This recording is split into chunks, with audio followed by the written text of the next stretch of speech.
Buenas tardes y bienvenidos. Les damos la más la presentación del Código Iberoamericano de Ética Judicial, organizado por la Dirección de Asuntos Internacionales de la Corte Suprema y la Corte de Apelaciones de Punta Arenas. Saludamos a la ministra de la Excelentísima Corte Suprema, señora Rosa María Maggi, al presidente subrogante de la Corte de Apelaciones de Punta Arenas, señor Víctor Stenger, a la ministra de la Corte de Apelaciones de Punta Arenas, señora Marta Jimena Pinto, al ministro de la Corte de Apelaciones de Punta Arenas, señor Marcos Kusanovich, al fiscal judicial de la Corte de Apelaciones, señor Fabio Jordán, al señor fiscal regional de Magallanes y Antártica Chilena, señor Eugenio Campos, al jefe de la zona Magallanes de Carabineros y su representante, a la defensora regional de Magallanes, señora Gustava Aguilar, al ministro del Tribunal Tributario y Aduanero de Magallanes, señor Sergio Vera, a los secretarios regionales ministeriales, directores de servicios, jueces, funcionarios del Poder Judicial, abogados y público en general. El código que hoy presentamos surge al interior de la Cumbre Judicial Iberoamericana, no solo para guiar la conducta de los juzgadores y sus auxiliares, sino también para facilitar la reflexión ética sobre los diversos aspectos de la función que desempeñan. El Poder Judicial de Chile ha adherido al Código Iberoamericano de Ética Judicial y ha complementado reglamentaciones internas con principios éticos que emanan de él. Para dar inicio a esta actividad, que cuentan con comunicación simultánea de lenguaje de señas y que está siendo transmitida vía streaming a la señal televisiva del Poder Judicial, nos entregará unas palabras de bienvenida la señora ministra de la Corte Suprema de Justicia, doña Rosa María Maggi Ducomún.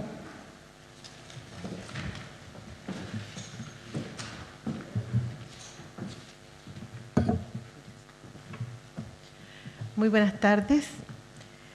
Desde luego hago míos los vocativos mencionados por nuestra maestra de ceremonia y desde ya les agradezco su presencia en este encuentro en que debemos presentar y reflexionar acerca de los principios de ética judicial y las virtudes judiciales aconsejables en todos los funcionarios que integran la Judicatura.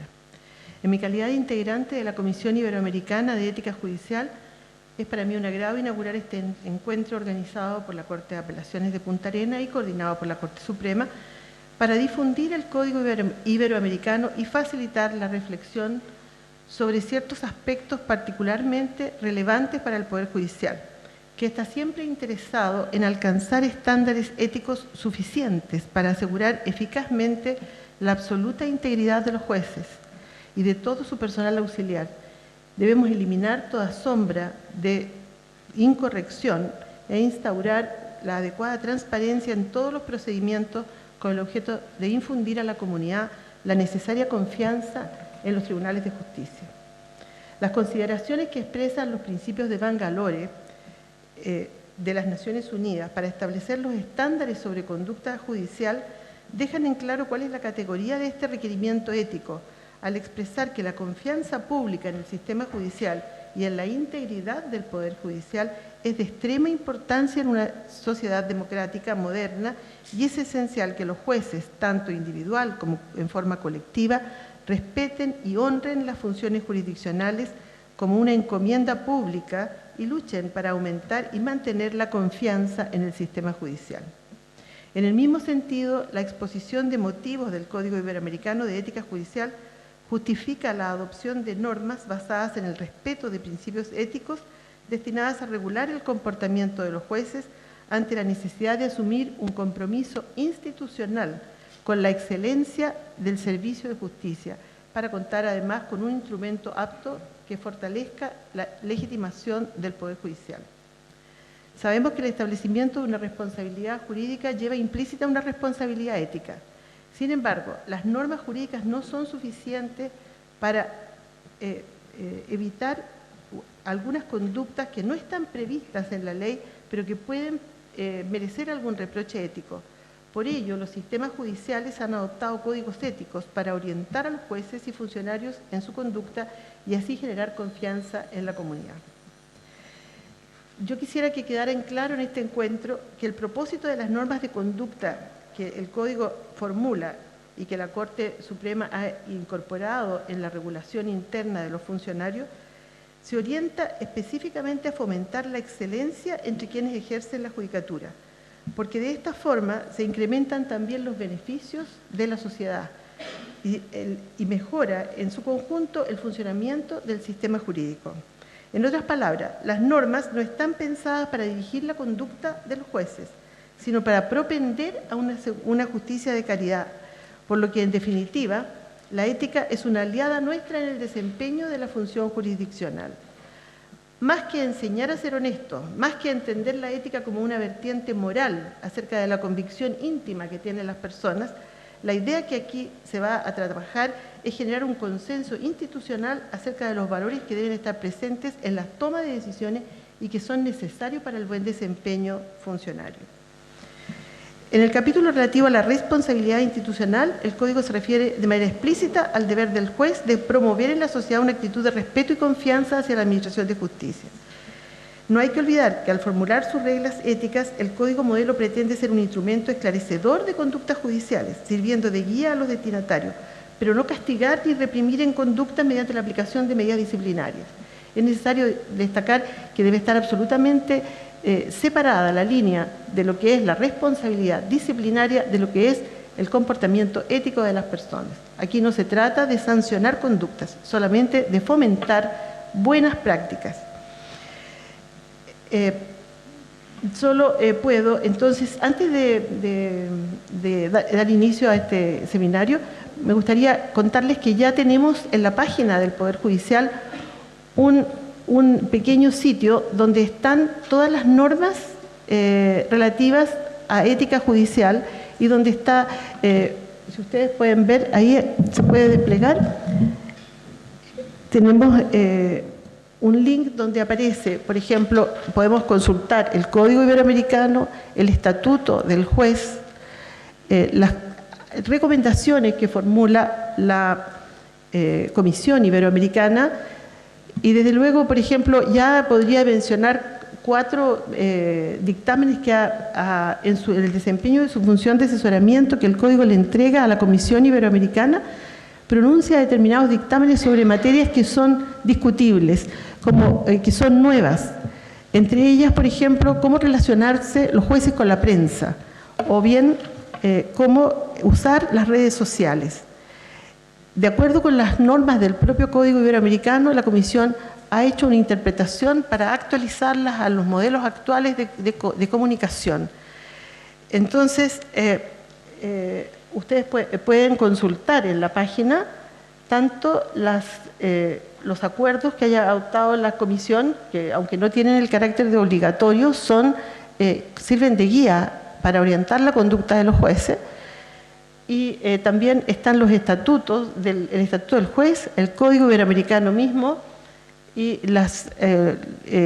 presenta la Comisión Iberoamericana. En fin, esperamos entonces que ahí puedan consultar todo el material que diga relación con esta materia frente a cualquier duda. Es preciso subrayar entonces que aquí no se dan respuestas en los dictámenes de la Comisión, no se dan dictámenes, no se dan respuestas jurídicas a los problemas, sino exclusivamente respuestas éticas, a la luz de los principios que orientan y virtudes judiciales que destaca el Código Iberoamericano, siempre con la idea de contar con jueces independientes, imparciales, que claramente la comunidad los perciba como tales, porque eso es, en definitiva, una garantía para las personas y que los ciudadanos tienen derecho a exigir. Solo me resta agradecer entonces la presencia de todos ustedes, a quienes invito a participar activamente en este seminario. Agradezco igualmente la colaboración de la Corte de Punta Arenas para realizar esta jornada y el aporte de los expositores que van a participar en ella, en particular el ministro señor Víctor Stenger, las señoras Paula Stange y Carmen González. Muchas gracias.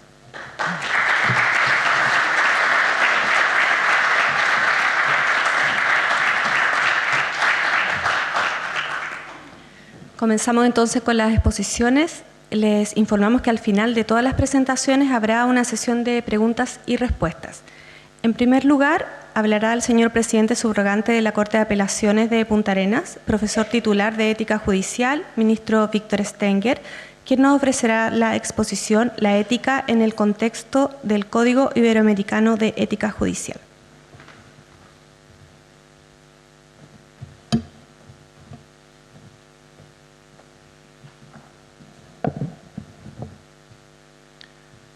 Muy buenas tardes.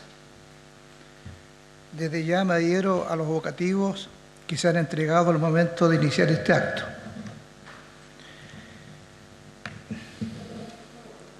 Antes de dar lectura a lo que tengo preparado, quiero manifestar de que esta exposición la he dividido en tres partes. La primera, señalar algunos aspectos sobre qué es lo que entendemos por ética. En segundo lugar, relacionar la ética con el Código Iberoamericano de Ética Judicial. Y por último,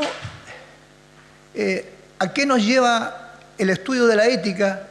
Que no es otra cosa que reflexionar de manera tal entonces de transformarse en una persona digna, como así lo buscaban los antiguos griegos. Tal como lo decía la ministra, se trata en lo posible de que la ética se internalice en nuestra personalidad. Es decir, cuando nosotros hablamos de ética, lo estamos relacionando mucho con una de las ramas de la filosofía, que es la moral. Y siempre, bueno, esto lo voy a decir yo más adelante, pero quiero hacer esta pequeña explicación, debido a que, si bien es cierto, todos entendemos la importancia que tiene la ética en la formación del hombre, la verdad es que cuesta mucho incentivar para que realmente esta materia se incorpore dentro de los planes y programas y de la formación de todo tipo de personas. Bien. En mi calidad de presidente subrogante de la Corte de Apelaciones de Punta Arenas, agradezco a todos los presentes la concurrencia a la presentación del Código Iberoamericano de Ética Judicial, que se realiza en el día de hoy por iniciativa de la ministra de la Excelentísima Corte Suprema e integrante de la Comisión Iberoamericana de Ética Judicial, doña Rosa María Maggi Ducomont. Después de revisar este código, surge la necesidad de hacer un modesto alcance de lo que entendemos por ética y la importancia que tiene en nuestras vidas. Al revisar el pensamiento de grandes hombres de la historia, resalto el del escritor francés y premio Nobel de Literatura, Albert Camus, cuando señala: un hombre sin ética es una bestia salvaje soltada a este mundo. Porque no hay aspecto de la vida que no tenga concomitancia ética. Ella, cual espada de Damocles, vigila el actuar de los padres ante sus hijos, el de sus hijos con sus padres, el de los profesores con sus alumnos, el de estos con aquellos, el del médico con el paciente, como del paciente con el médico, el del abogado con su cliente y de este con aquel. También vigila la conducta del funcionario público ante sus jefes, sus subalternos y ante la sociedad toda. Estos son ejemplos de una gama interminable. Entramos ahora a la parte pesada. La ética es una rama de la filosofía que indaga los fundamentos que regulan la conducta humana. se le confunde con la moral, con la que tiene estrecha relación. La moral es un conjunto de normas, creencias, valores y costumbres que dirigen o guían la conducta de las personas en la sociedad. En cambio, la ética es un estudio sobre la moral, una reflexión sobre la moral, es una justificación más profunda acerca de los fundamentos de los actos morales. La ética nos ayuda a responder cuestiones como ¿qué es bueno? ¿Qué es malo? ¿Por qué es malo asesinar, robar, mentir, no decir la verdad? ¿Y por qué es bueno estudiar y obedecer a los padres? A lo largo de nuestra vida nos enfrentamos ante el bien y ante el mal. La ética tiende a que nuestras conductas se encaminen por el camino del bien, lo que, de acuerdo a la realidad de la vida, no es una cuestión fácil de solucionar. Para resolver este problema, es importante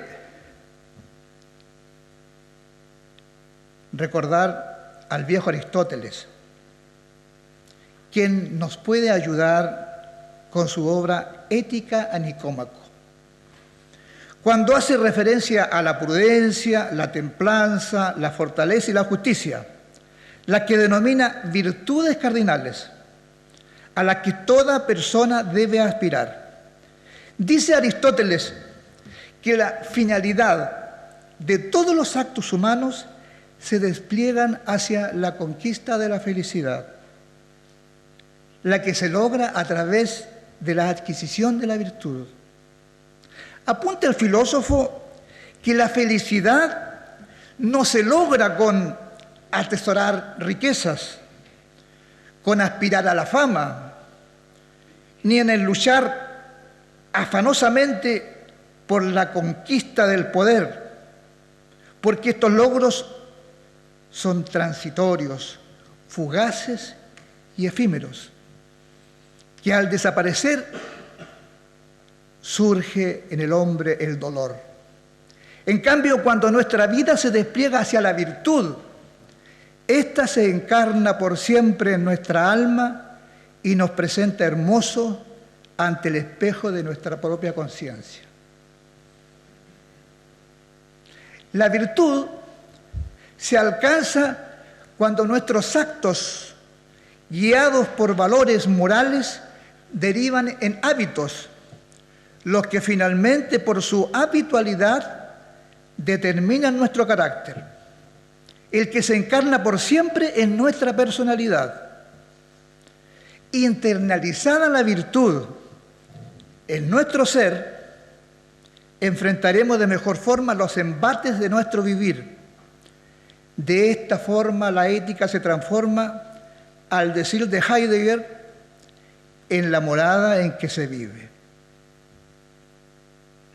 En el construir diario de nuestro existir, que para Jean-Paul Sartre es nuestra gran tragedia, estamos obligados en cada momento a elegir las diferentes alternativas que nos presenta la vida.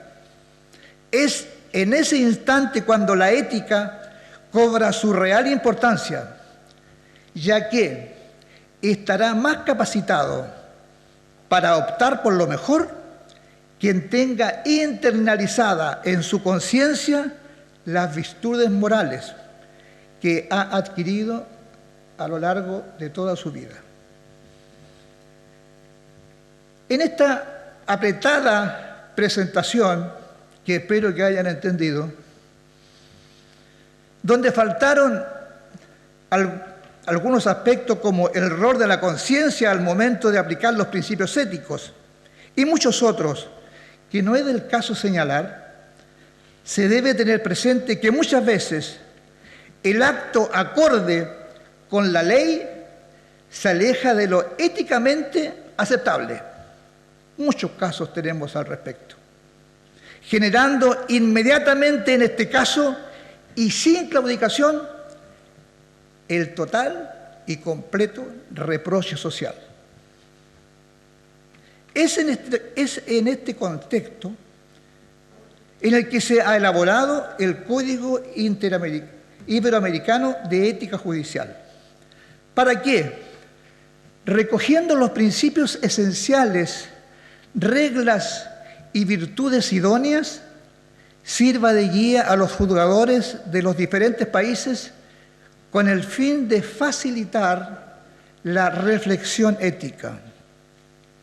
La aplicación de este código permite instalar el respeto de la ética como principio rector de conducta entre los integrantes del Poder Judicial. Permite además incorporar sus principios en nuestro comportamiento cotidiano y contribuye finalmente a fortalecer el respeto de los valores, lo que impulsará a cultivar las virtudes que caracterizan al hombre justo, a fin de obtener de la ciudadanía la legitimización del Poder Judicial.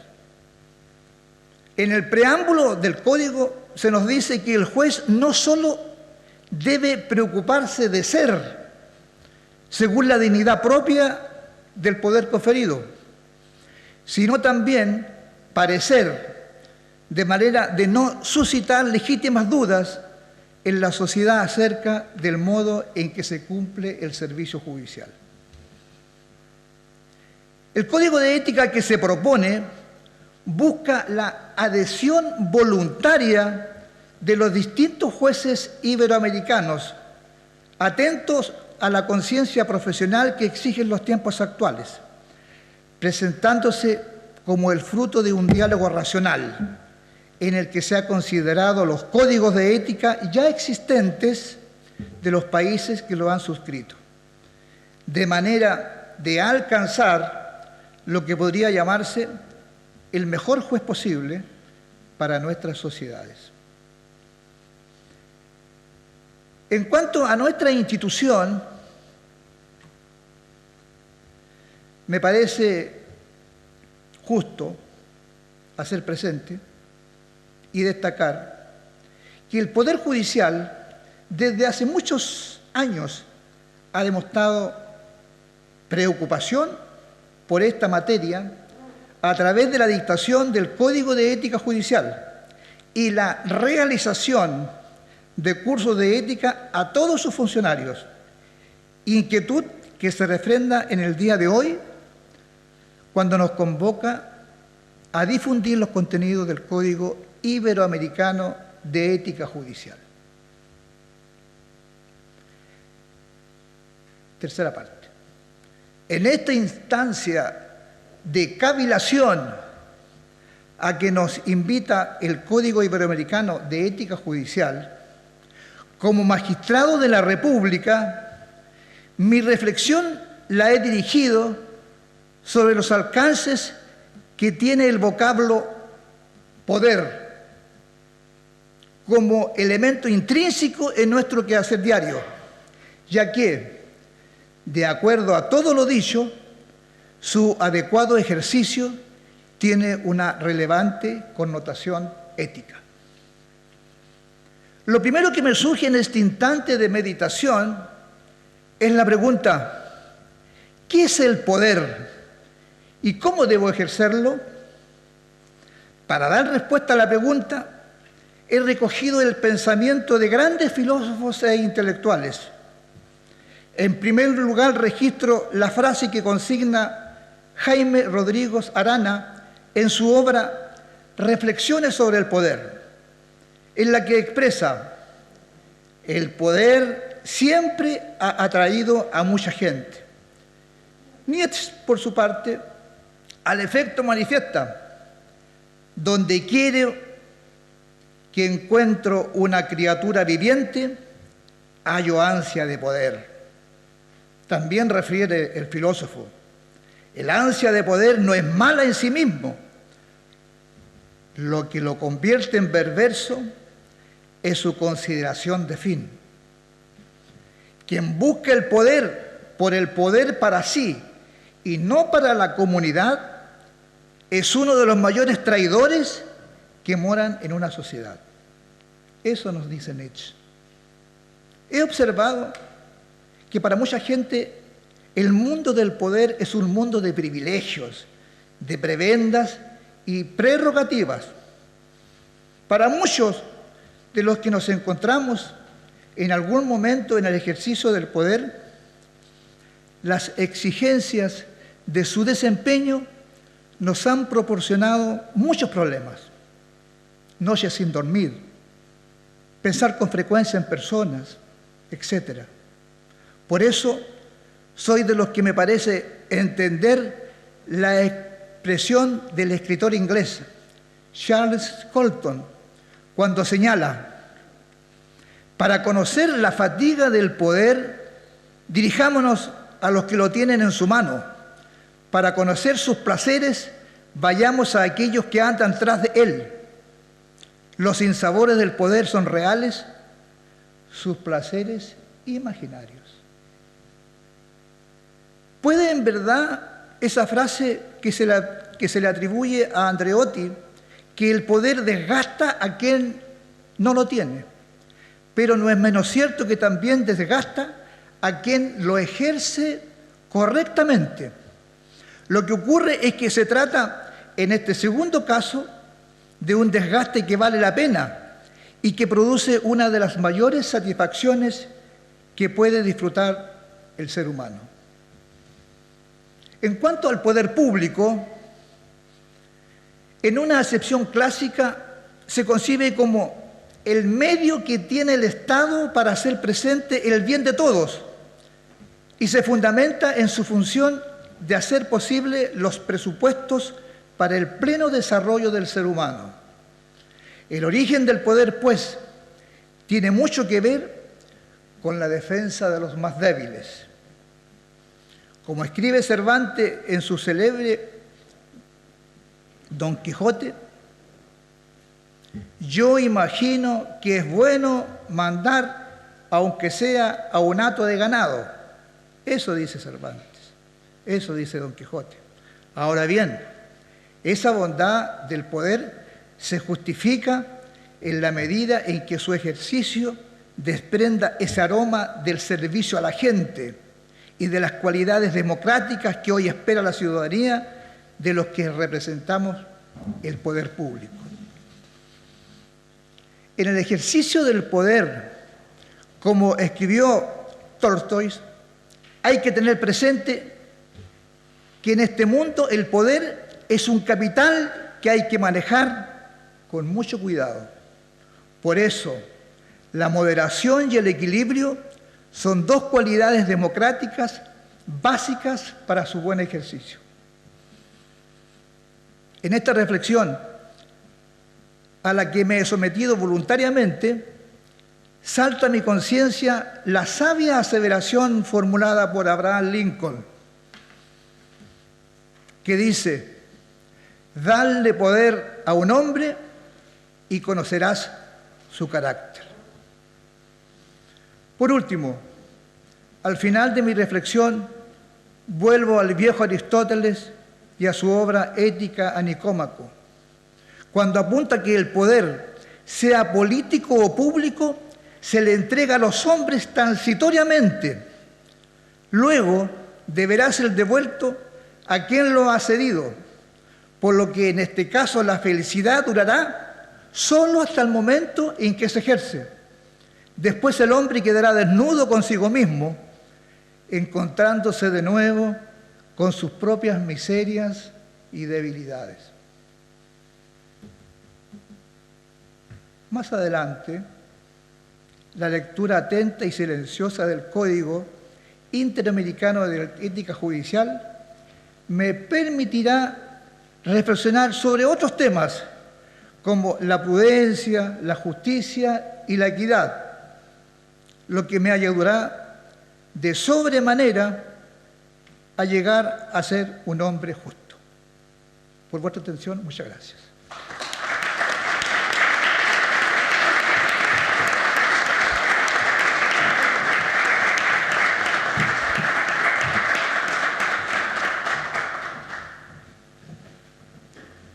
Continuamos con la presentación Panorama General del Código Iberoamericano de Ética Judicial, Secreto Profesional y Transparencia, de la señora jueza del Juzgado de Garantía de Punta Arenas, doña Paula Stange. Gracias.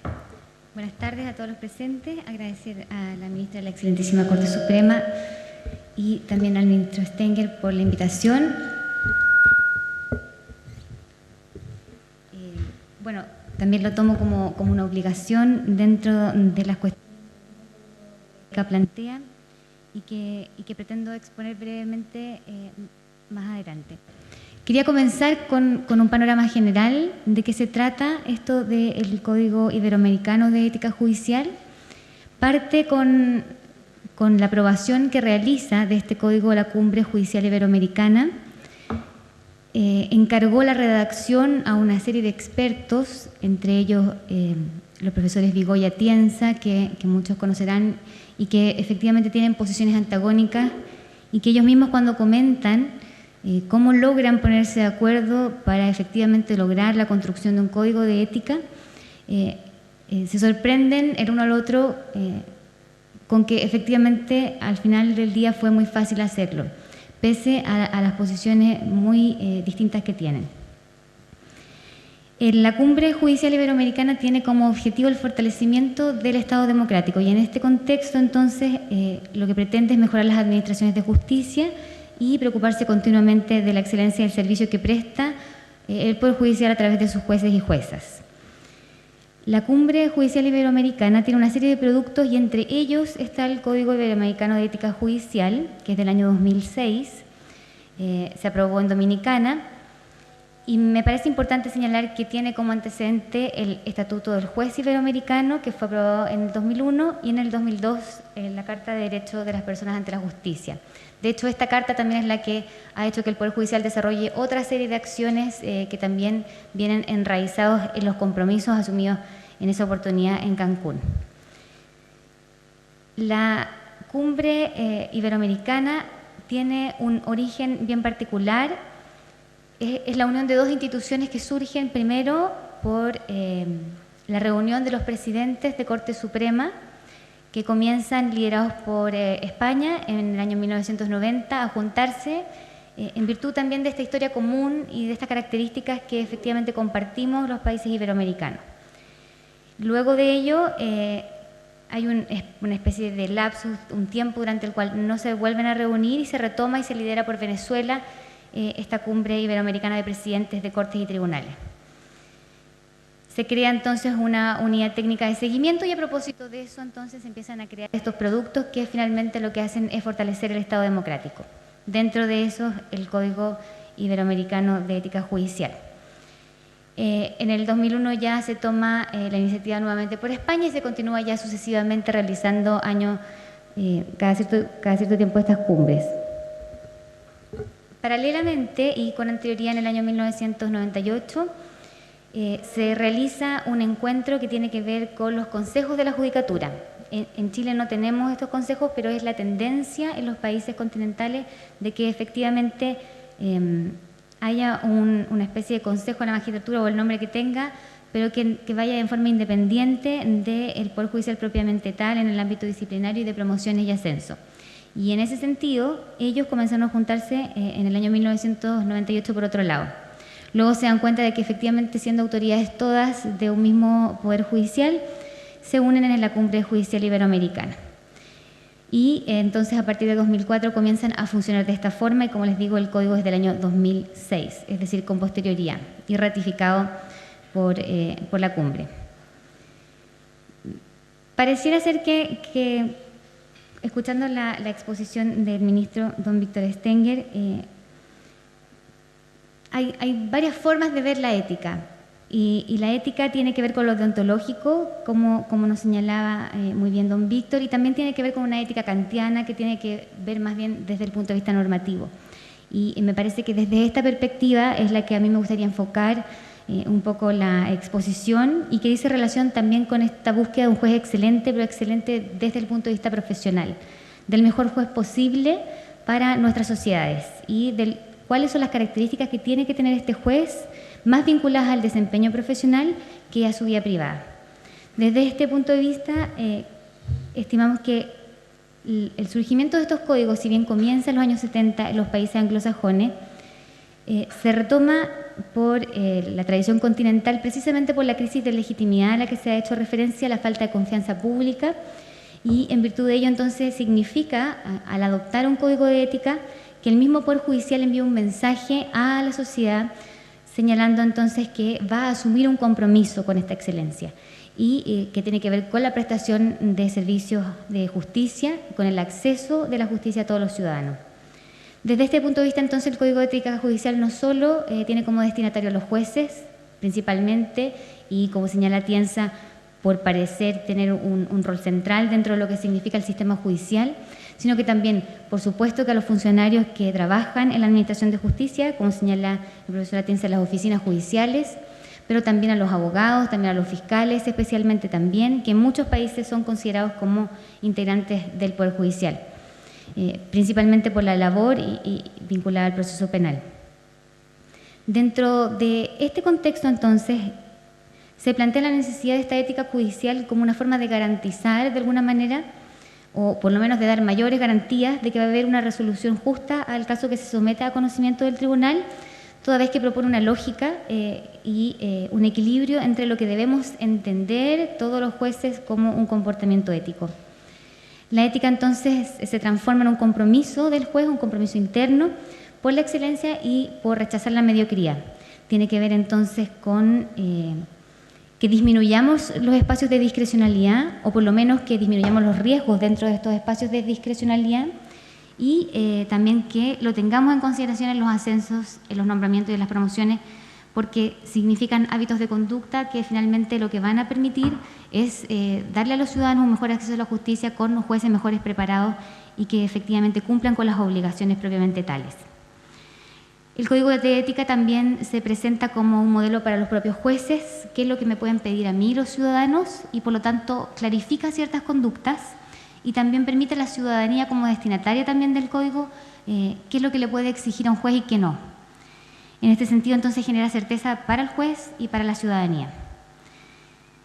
Está vinculado, según lo que señala el profesor Atienza, con el tema de las profesiones y con la ética de las profesiones en general, y que lo diferencia un poco de las ocupaciones.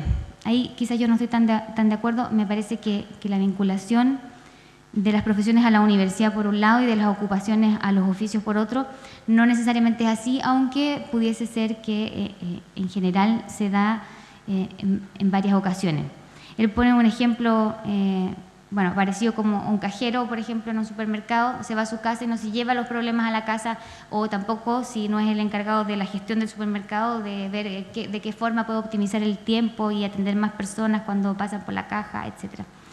En cambio, un profesional cualquiera, digamos médico, un profesor, un juez, un abogado, sí debiese tener una línea más difusa entre lo que significa el trabajo y su vida privada, pero no en el sentido de las obligaciones desde lo deontológico, sino que, como decía, desde otro punto de vista que tiene que ver con este compromiso con el profesionalismo.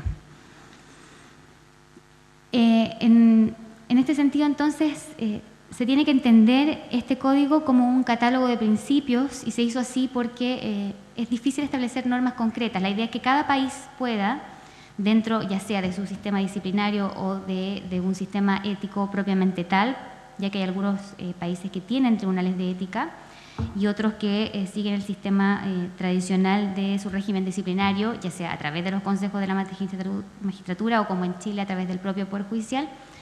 Pero lo importante es que ellos puedan bajarlo de acuerdo a las circunstancias que se viven en esa sociedad, en ese tiempo y en ese lugar. Y por lo tanto, entonces, el código lo que establece son los principios, que los voy a leer porque me parece importante que sepan cuáles son los principios que están recogidos en el código: de la independencia, la imparcialidad, la motivación, el conocimiento y capacitación, la justicia y equidad, la responsabilidad institucional, la cortesía, la integridad, la transparencia, el secreto profesional, la prudencia, la diligencia y la honestidad profesional. En este sentido, vinculados todos entonces más bien a un quehacer profesional que a una forma de vida propiamente tal.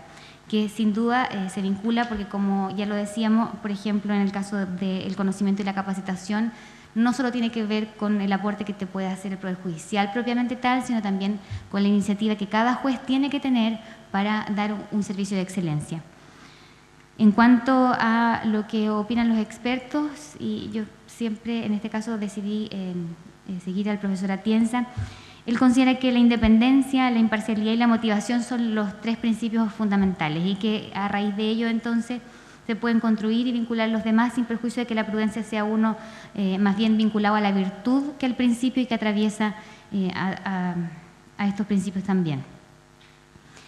En este sentido, entonces, volviendo a lo que era mi tema propiamente tal y que se vincula a la transparencia y al secreto, creo que resulta importante destacar que el Código en todos los casos lo que hace es decir por qué establezco este principio y luego señala cómo el juez ha de representar este principio.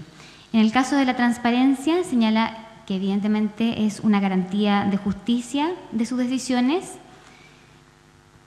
y eso lo vincula fuertemente entonces a la independencia de la motivación. En la medida en que hay una transparencia, es posible entonces que el ciudadano sepa cuál es el derecho vigente y que se pueda a la ciudadanía traspasar a través de una información útil, permanente, comprensiva y fiable respecto de lo que se realiza dentro de la labor jurisdiccional. Se señala dentro del Código de Ética que es necesario documentar todo lo que realiza el juez. Cada una de las labores deben quedar documentadas en la medida de lo posible, por supuesto, de modo que uno pueda dar luego cuenta de la gestión y también permitir su publicidad. Señala la relación con los medios de comunicación, que tiene que ser equitativa y prudente. En este sentido es importante la sociabilización. Recuerdo en este sentido un aporte muy relevante que se realizó en el seminario que hubo de buenas prácticas en Valdivia, que tenía más bien que ver con cuestiones de género, pero que a propósito de eso, la magistrada del Tribunal de Söder explicó que doña Petra Lund, que incluso los jueces tenían un blog de jueces y daban a conocer a la comunidad cómo se iban desarrollando los casos o las denuncias que se presentaban en el tribunal, cómo se iban tramitando, etcétera, entre otras cuestiones, que lo que hacían era finalmente, según se comprobó por cifras, aumentar la fiabilidad en el Poder Judicial y la confianza ciudadana.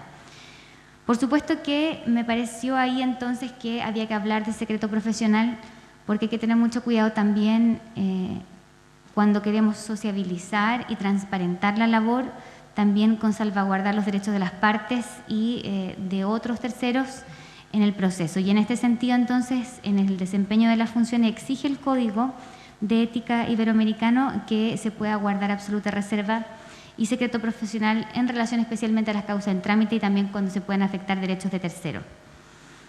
En este sentido, si bien la publicidad parece primar, porque nos encontramos en un Estado de Derecho y democrático, en donde los actos deben realizarse de forma pública, de modo que la opinión pública efectivamente supervise y controle, lo cierto es que el principio de secreto debe ser interpretado de forma restrictiva, es decir, cuando hay una expresa disposición legal que sí lo señale, pero también cuando puede afectar los derechos de terceros. Eso último no lo señala expresamente el Código, pero me parece importante que lo tenemos que tener siempre presente porque efectivamente puede ser así.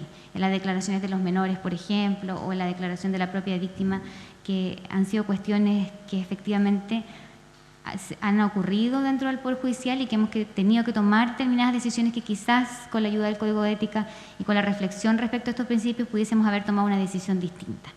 Y por eso me parece especialmente relevante ese punto.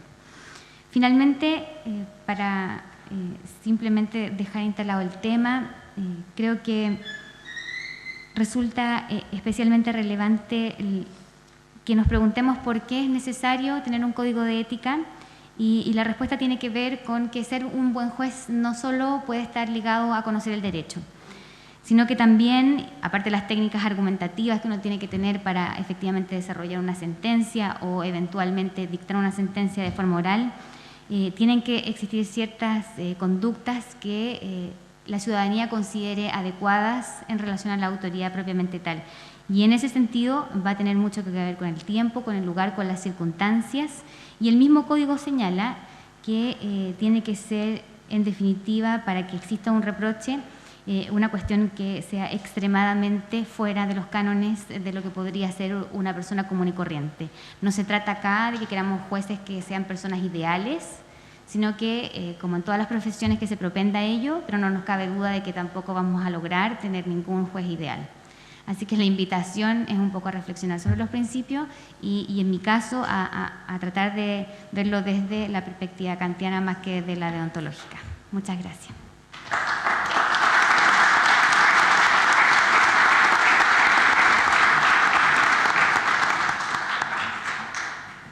Nos corresponde ahora escuchar a la abogada y excontralora regional, señora Carmen González, quien se referirá a la confianza pública en las instituciones del Estado como un desafío en la aplicación de los códigos de ética. Buenas tardes. Me adhiero a la señora de la Corte Suprema, a los ministros de la Corte de Apelaciones presentes y en general, digamos, a todas las autoridades, abogados y público en general que nos acompañan. Como han dicho mis predecesores, la idea de esta jornada es reflexionar sobre la ética en la función judicial. Como yo no soy miembro del Poder Judicial, yo he querido extender un poco mi reflexión hacia la ética en el servicio público en general, para aportar algunos elementos y experiencias sobre el tema, digamos, y tal vez plantear más preguntas que respuestas, digamos, porque esa es la idea, poder discutir y reflexionar sobre una temática que hoy es tremendamente vigente, tremendamente importante, no solo en el ámbito judicial. Hoy, en todas las instituciones del mundo occidental están dictando códigos de ética, tanto en las instituciones públicas como en las instituciones privadas. En Europa hoy día es común que existan códigos de ética en las empresas económicas. ¿Y cuál es la razón de esto? Eso es la primera pregunta que surge, digamos. ¿Qué se persigue en fortalecer dictando códigos de ética? Bueno, cuando hablamos de ética, hablamos de valores, ¿cierto? Y hay que preguntarse cuál es el valor, que digamos, uno de los valores en los que se sustenta la necesidad de tener códigos de ética. Para responder, yo creo que lo primero que tenemos que tener presente es que la ética, desde el punto de vista ya no de la filosofía, sino que desde el punto de vista de la sociología, de la antropología, desde el punto de vista de las ciencias sociales en general, no es algo individual, es una creación colectiva. Se origina en una comunidad. Es una construcción gestada en un determinado momento histórico y en una determinada sociedad, en un determinado país o nación. Por eso que existen diferentes éticas, digamos. La ética de la Edad Media no tiene nada que ver con la ética del mundo musulmán de hoy, no sé, o con el mundo que existe en Estados Unidos, por decir. Y además la ética es una condición necesaria para la convivencia entre las personas. Constituye un patrón de comportamiento, digamos, seguido y respetado por un determinado grupo social. Entonces, como se trata de mirarlo desde ese punto de vista, tenemos que preguntarnos, ¿y qué es lo que nos preocupa hoy, en este momento histórico? El problema, ¿qué es lo que pareciera, digamos, que es la gran preocupación? Es de la crisis, lo que se ha llamado la crisis de confianza. Hoy observamos que en nuestras sociedades, digamos, se desconfía de todo. Se desconfía de las personas, se desconfía de los vecinos, se desconfía de las autoridades, se desconfía de las instituciones. El Centro de Investigaciones de la Universidad Católica hizo un estudio y determinó que Chile está dentro del 30% de los países que tienen menor confianza social. Y dentro de Latinoamérica somos el quinto más desconfiado. Y del OCDE somos el más desconfiado. Sabemos que hemos tenido muchos casos de corrupción, digamos, que han ido desplomando la confianza de la ciudadanía en las instituciones. Porque, bueno, la confianza es muy frágil. La confianza es difícil de ganar y súper fácil de perder. Ahora, ¿es grave que tengamos una crisis de confianza?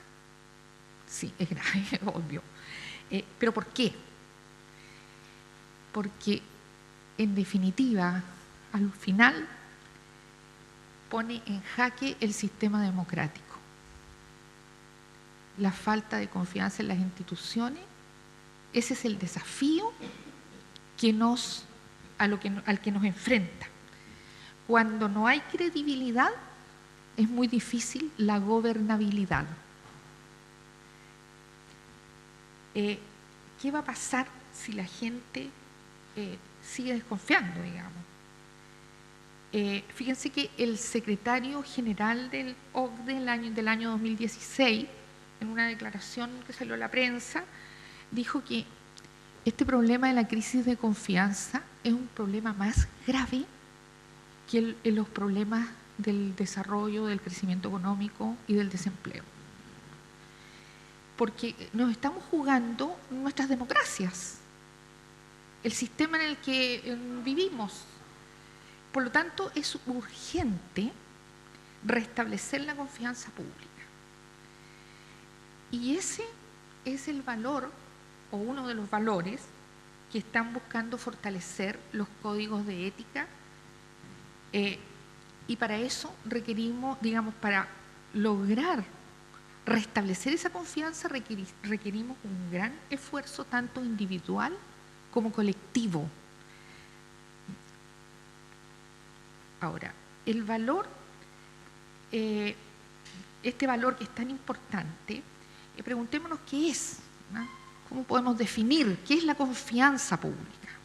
Bueno, según el diccionario de la Real Academia, confianza, en general, es la esperanza firme que se tiene en algo o en alguien.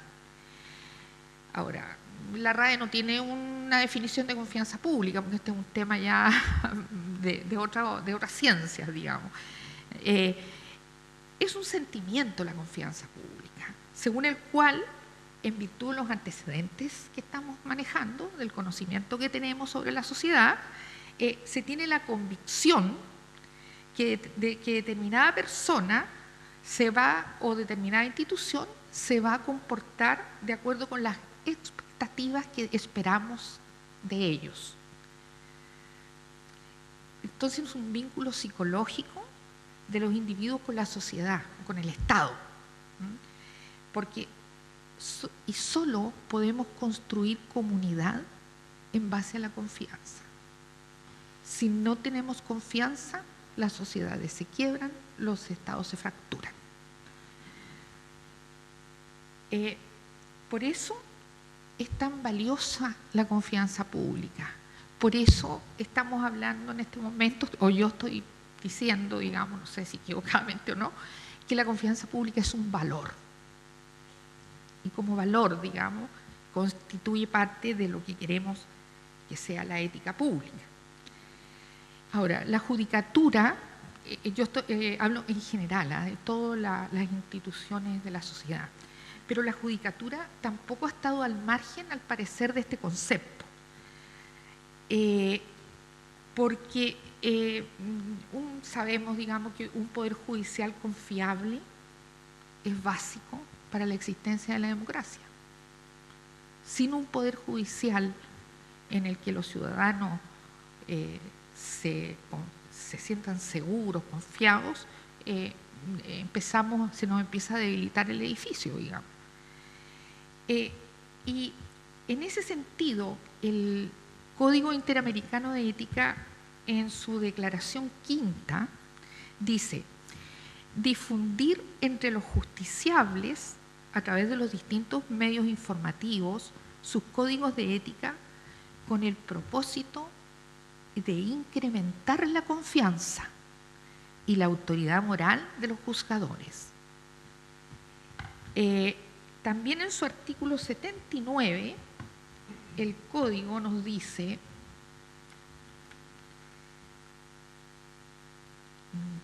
la honestidad de la conducta del juez es necesaria para fortalecer la confianza de los ciudadanos en la justicia y contribuye al prestigio de la misma. Y en este mismo sentido, el auto acordado de nuestra Corte Suprema del año 2007, acta 262, en su artículo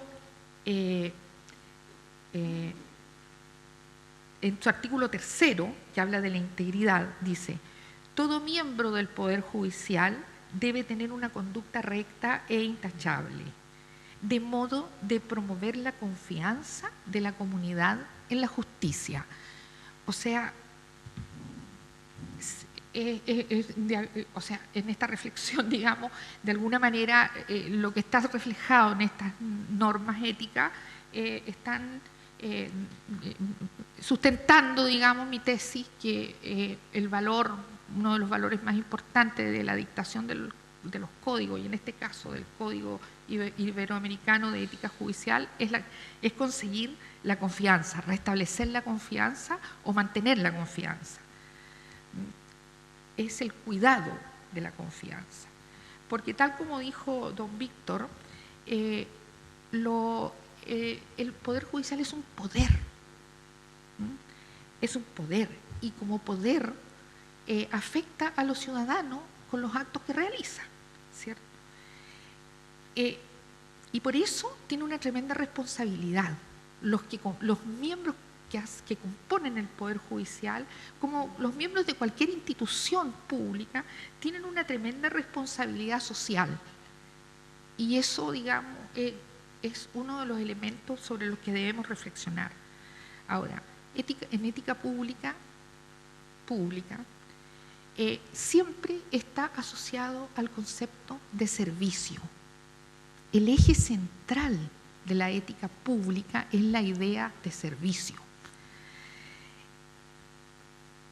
Y si realmente lo que se hace es un servicio, yo creo que eso solidifica la confianza pública. Por eso que el trabajo que se hace cuando se hace servicio público no es cualquier trabajo. No es un trabajo solamente para poder tener un medio de subsistencia. Es algo trascendente, es una actuación trascendente, porque conlleva una responsabilidad, porque sobre el sustento de esa función, individualmente para uno puede ser un trabajo, pero es una función sobre la que se sustenta la confianza ciudadana y fíjense que en definitiva la democracia.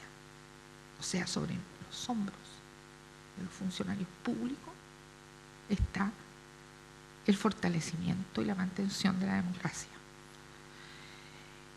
Ahora, el Poder Judicial, como es un poder además autónomo, tiene mayores exigencias al parecer, porque si uno lee el acápite cuarto del Código Iberoamericano, al que se refirió don Víctor cuando dijo que los jueces no solamente debían ser, sino que parecer, está, digamos, poniendo un estándar ético mucho más alto. Para el ciudadano común, dice en una parte ese acápite, que ejerce poderes privados, la aceptación de la función judicial lleva consigo beneficios y ventajas, pero también cargas y desventajas. Desde esa perspectiva de una sociedad mandante, se comprende que el juez no solo debe preocuparse por ser, según la dignidad propia del poder conferido, sino que también por parecer, de manera de no suscitar legítimas dudas en la sociedad acerca del modo en que se cumple el servicio judicial. Pero hay algo más que aún nos deja claro este alto estándar, que es el artículo 55 del Código Iberoamericano. Fíjense que este artículo dice: el juez debe ser consciente de que el ejercicio de la función jurisdiccional supone exigencias que no rigen para el resto de los ciudadanos. La pregunta viene ahora: ¿cómo se cumplen estos estándares éticos exigidos por el Código? Para los que somos abogados, ¿cierto?, está clarísimo que las normas jurídicas y las normas éticas son distintas, digamos. Y por lo tanto, no es lo disciplinario, tal como dijo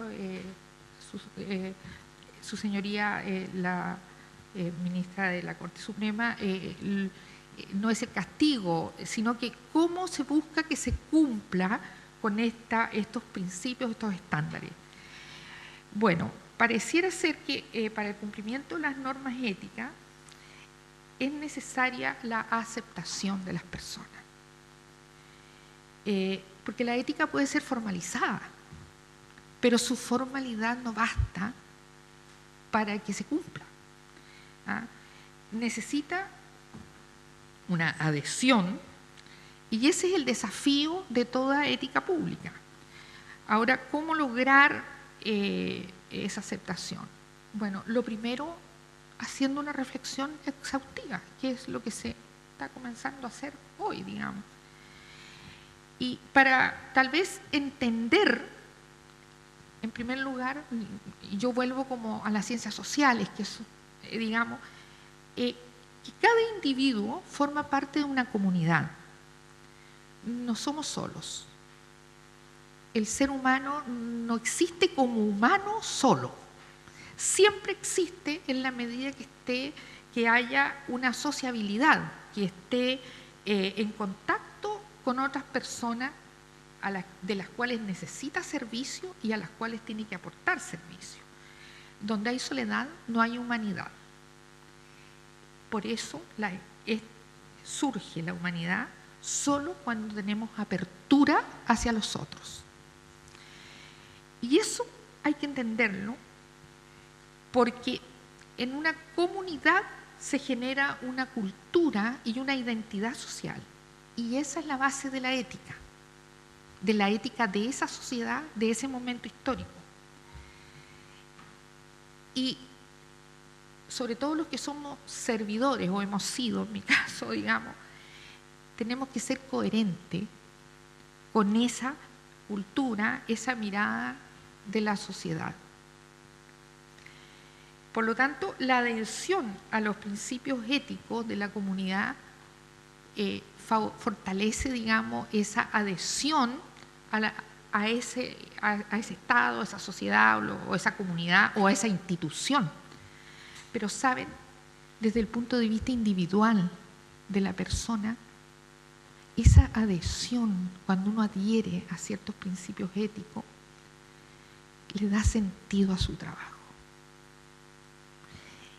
Uno adquiere, le da sentido. La ética es una fuente de sentido. Y a la vez le da una identidad a la organización. En el acápite 11 del Código Iberoamericano también hay algo relacionado con esto que estoy diciendo.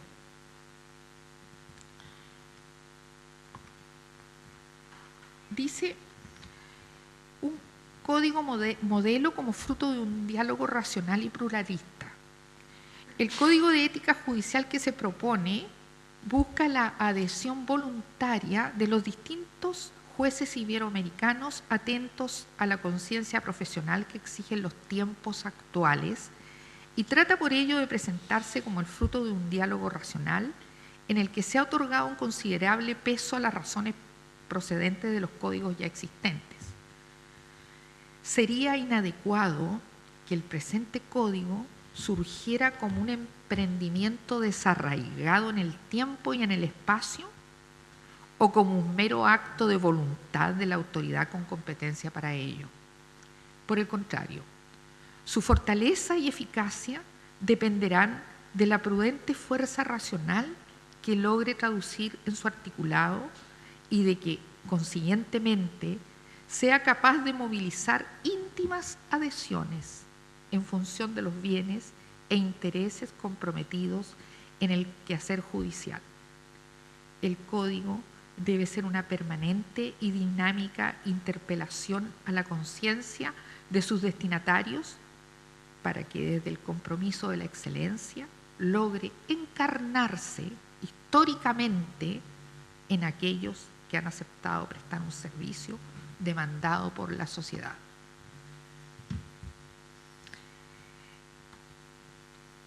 Así es que el principal desafío de este código de ética y de cualquier código de ética de cualquier institución es su interiorización en las personas, en que hay que asumir los valores o los principios que contiene por el bien de la sociedad.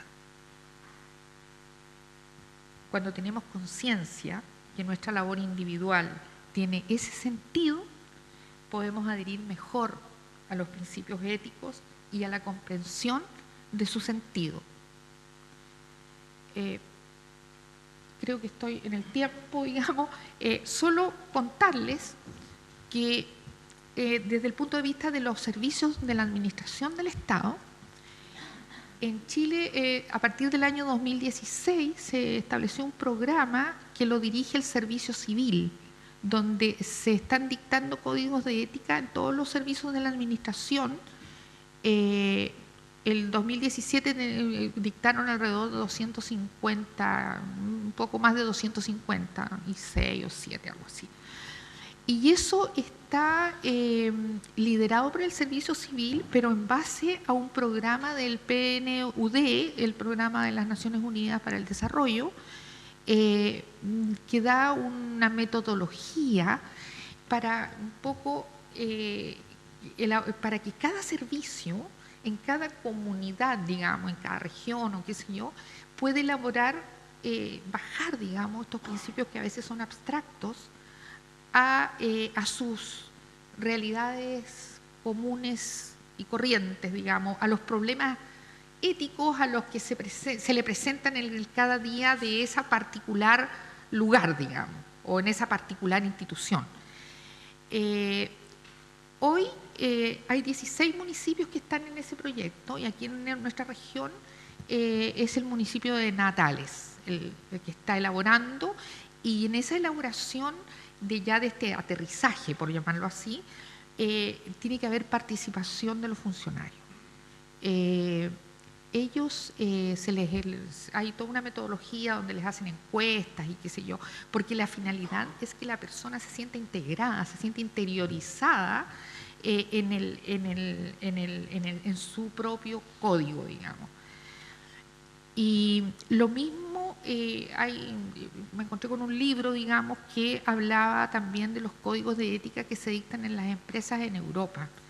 ¿Por qué? Porque lo que pasa es que se han dado cuenta que las malas prácticas, digamos, o la práctica mediocre de la labor, digamos, generalmente es neutralizada, se justifica y se neutraliza. Entonces los códigos de ética tienen por finalidad contrarrestar esa neutralización. Es un poco para que el empleado tenga una guía y saber, digamos, contrarrestar esa anticultura ética, por llamarlo así. Y en el fondo tener un referente para guiar su actuar en el caso que tenga que enfrentarse a algún problema de ese tipo. bueno, este ha sido mi aporte, digamos. Estoy muy agradecida que me hayan invitado a participar en este importante lanzamiento del código, y realmente para mí es un honor esta invitación. Muchas gracias.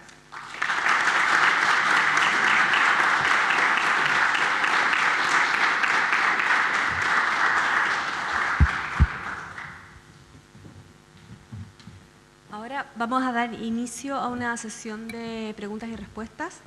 Quisiéramos aprovechar la rica y diversa concurrencia que tenemos hoy para hacer preguntas a partir de la ética judicial y también, ¿por qué no ampliarnos a otras reflexiones que nos surjan en relación a la misma ética, como filosofía, como cuerpo de principio, y en base también a todas las inspiradoras ponencias que hemos escuchado durante esta tarde? Así que quienes deseen hacer preguntas, por favor, nos levantan la mano y les entregamos un micrófono, y pueden hacerla tanto al panel completo como a quien quieran dirigirla. Disculpa, a propósito de la intervención de doña Carmen, me gustaría señalar algo que me pareció importante, sobre todo cuando habló de esta incorporación de los funcionarios eventualmente a la redacción de estos códigos. Tiene mucho que ver con lo que señalábamos del Código Iberoamericano de Ética Judicial, que lo que hace es que precisamente recoge principios, no reglas, para que cada país también pueda bajarlas, que es lo que hace también la Corte Suprema cuando dicta el auto acordado, y que también eventualmente pudiese hacerlo desde otra perspectiva. Y es importante que en el Código haya participado este grupo de expertos, digamos, al cual se les encargó, pero este grupo de expertos sí escuchó lo que tenían que señalar los propios jueces intuitivamente, porque no vamos a decir a una persona que lleva 50 años trabajando en el Poder Judicial que nunca supo qué es lo que era la ética judicial. Evidentemente que hay algo intuitivo que los jueces saben de qué estamos hablando, y que luego se complementa con lo que señala desde la academia, los profesores, y entonces se crea este cuerpo de principios para que luego se generen entonces las normas propiamente tales. Y también es importante incluir este lado académico por los sesgos que uno tiene, que pueden ser intencionales o no, pero que permiten en definitiva desde otra ventana que nos demos cuenta de cuáles son las virtudes que tenemos que desarrollar y las más relevantes para el desarrollo de la profesión. Y a propósito de lo que señalaba de los programas de cumplimiento en las empresas, los compliance que están muy de moda, que tienen que ver también con la transparencia y también se vinculan con, efectivamente creo yo, con el Código Iberoamericano de Ética Judicial, que tiene que ver con esto de documentar todo lo que hacemos, transparentarlo, y a propósito de eso entonces en las propias unidades de trabajo, los propios tribunales, tener que establecer protocolos para determinadas actuaciones que tienen que ser singularizados, porque no todos los tribunales tienen la misma cantidad de funcionarios, ni la concurrencia de público con las mismas características, etc. Eso que me parecía muy interesante. Muchas gracias, magistrada. ¿Comentarios, preguntas, reflexiones?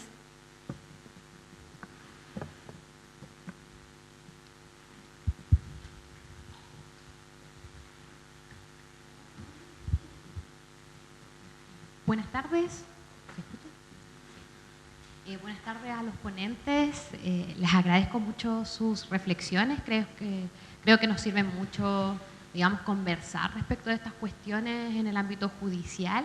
Y la verdad es que a raíz de la discusión que se ha dado en los últimos tiempos en torno al activismo judicial, yo estaba mirando justamente el código y me doy cuenta que en la parte de motivación hay un análisis yo diría, de forma respecto de lo que es la motivación de las sentencias judiciales.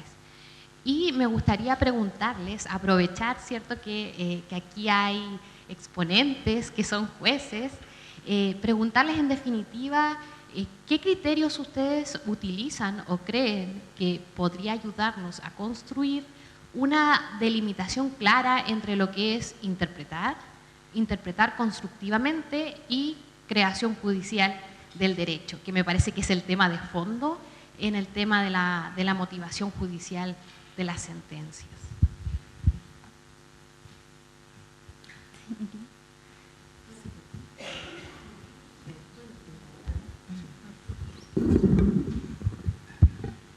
tema de la motivación de la sentencia es uno de los temas que se ha cuestionado por algunos autores que esté incorporado dentro del Código de Ética.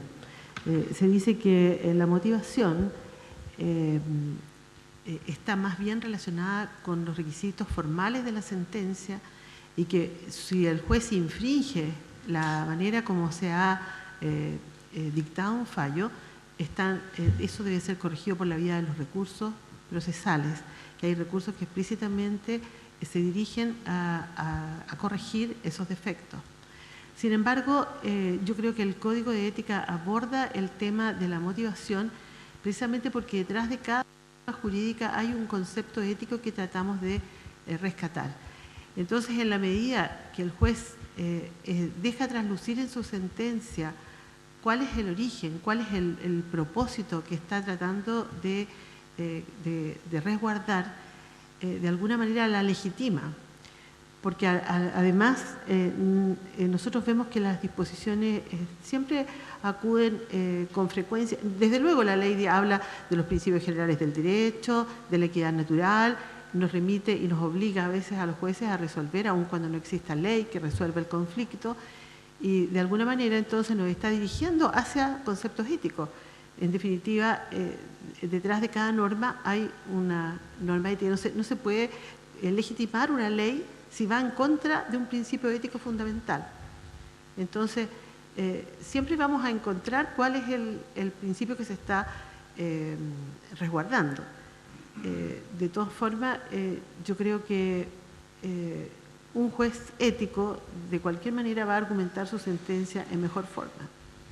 Es un trabajo que realmente puede apuntar más bien a la rigurosidad procesal, pero en el trasfondo hay una norma ética. Yo creo que todos los jueces sabemos cuando estamos frente a un caso, yo creo que hay que decidirlo así, hay que decirlo. Yo me acuerdo que al principio de mi carrera decía, pero esto parece un poco antojadizo, y después aprendí que es la razón, es la recta razón la que te decide.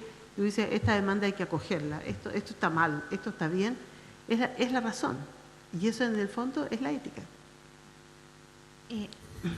Permiso, señoría. Me gustaría aportar que desde el punto de vista del código propiamente tal, señala que la motivación tiene mucho que ver también con asegurar que exista un buen funcionamiento de los recursos judiciales. Es muy difícil que yo pueda recurrir cuando no tengo la motivación, que en definitiva es lo que voy a atacar ante el superior jerárquico cuando quiera una solución distinta al caso concreto. Y desde ese punto de vista entonces cobra especial relevancia.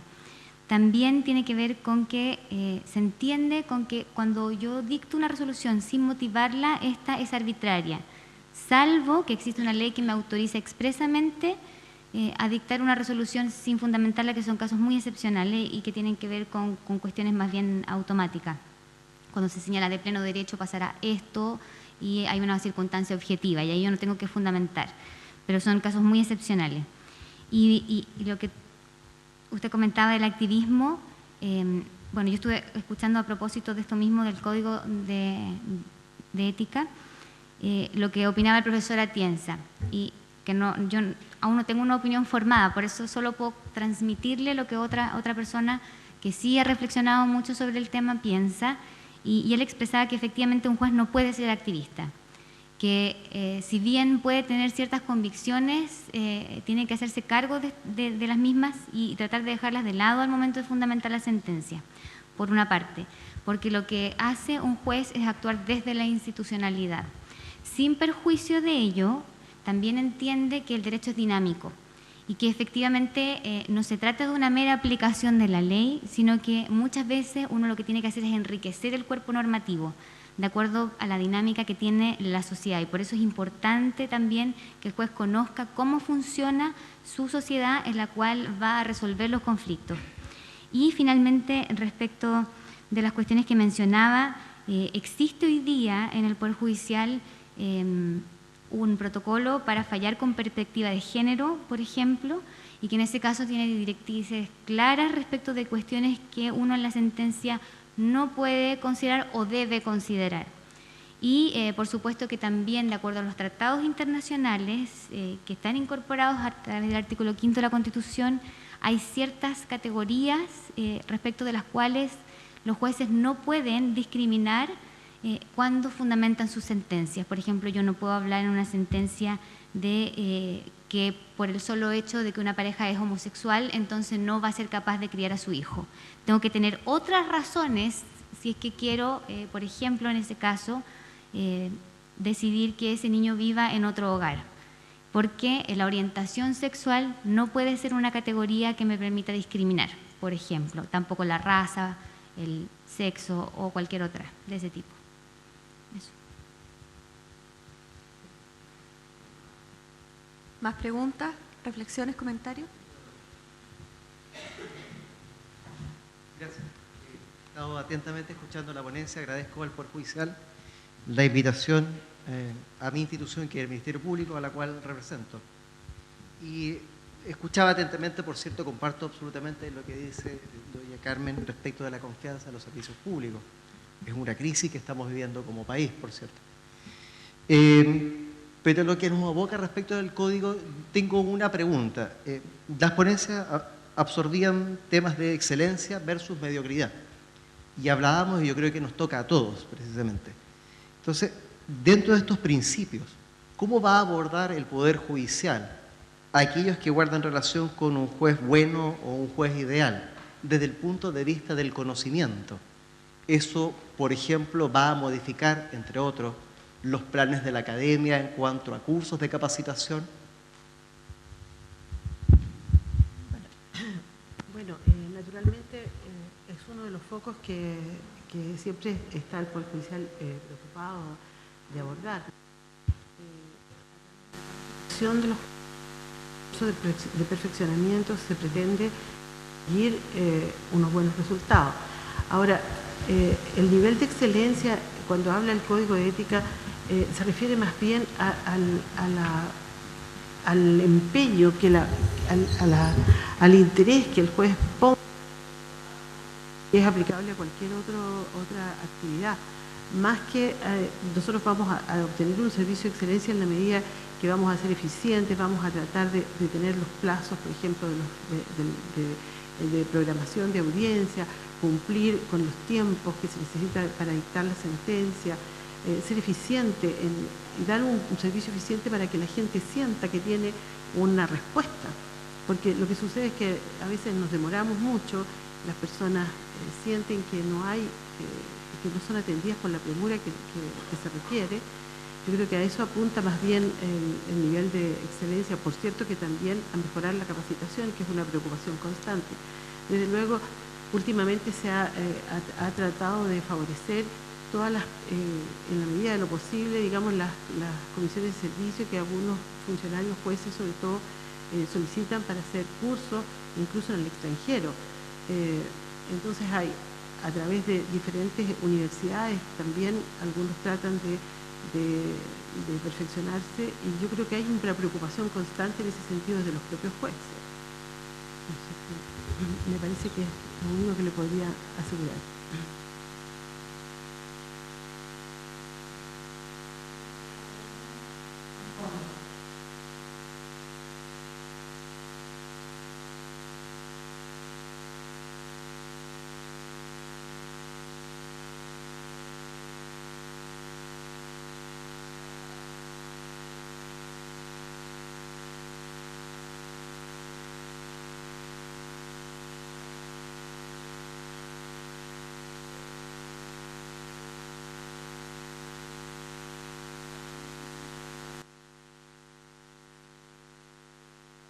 Crisis de legitimidad del poder o del uso del poder, y por lo tanto también que va a sustentar o va a limitar las bases de la sociedad democrática en la que estamos viviendo. ¿Cómo, y aquí agrego un elemento más, cómo se va a considerar este problema de confianza en el derecho, porque en el fondo es eso, respecto de la solución de los conflictos, cuando la gente empiece, o empezó ya, a tomar la justicia por la propia mano? ¿Cómo desde la institucionalidad se trabaja para que eso se evite? Porque en el fondo esta falta de confianza se va a derivar, o se derivó ya, en que la gente va a decir, no, es que una prohibición de acercamiento no sirve porque esa persona me va a seguir agrediendo y por lo tanto yo respondo. Y ahí entonces vamos a tener más y más delitos, por lo menos hablo en materia penal, que tiene que ver con eso, con esa falta de confianza, cómo la institucionalidad toma este elemento que es tan grave y qué se hace o qué podemos hacer todos nosotros que trabajamos en esta área para evitar esa falta de confianza, porque en el fondo esa falta de confianza tiene que ver con un miedo y ese miedo tiene que ver con desinformación.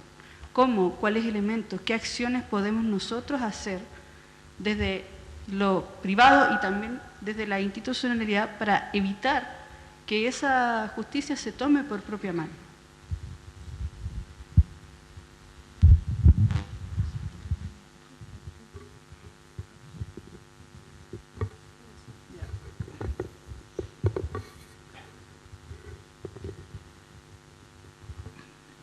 Bueno,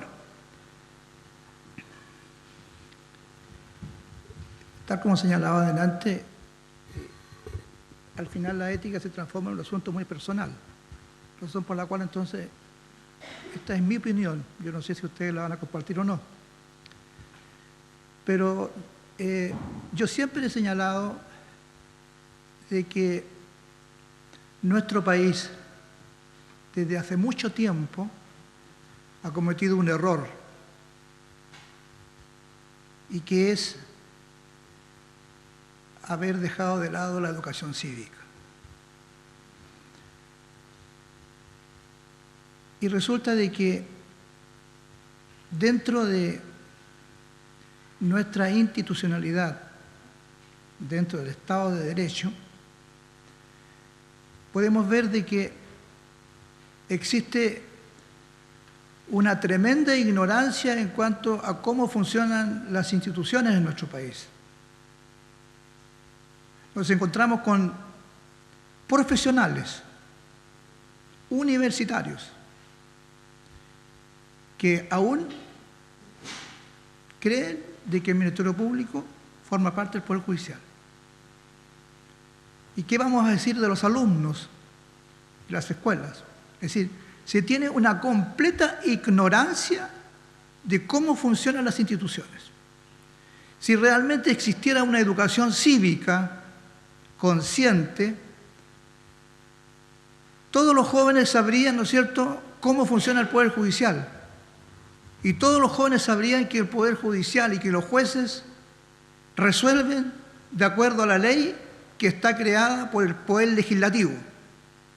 Entonces, en muchas oportunidades somos víctimas de acusaciones de los medios de comunicación y del público en general, porque dictamos resoluciones, ¿no es cierto?, que no está de acuerdo con la generalidad de la sociedad. Y eso se debe a que ellos no saben cómo funcionan. No saben, ellos piensan de que el juez, ¿no es cierto?, resuelve solamente en virtud de su propia voluntad. Si existiera una educación cívica en la que a los niños se les dijera, mire, estos son los poderes del Estado, esta es la función de los poderes del Estado, esta es la forma como racionalmente ellos tienen que funcionar. ¿Para qué está el Poder Ejecutivo? ¿Para qué está el Poder Legislativo? ¿Y para qué está el Poder Judicial? Así que yo creo de que esa confianza se va a lograr en la medida en que las personas sepan cómo realizan sus actividades los poderes del Estado.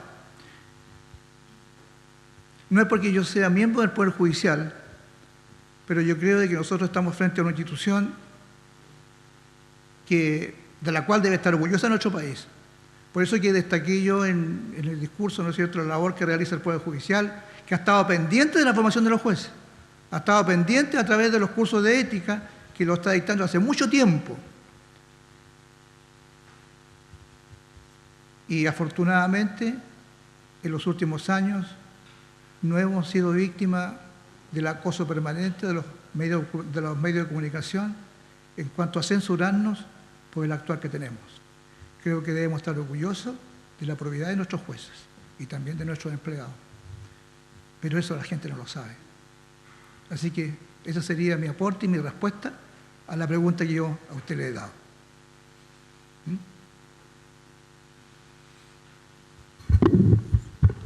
otra pregunta?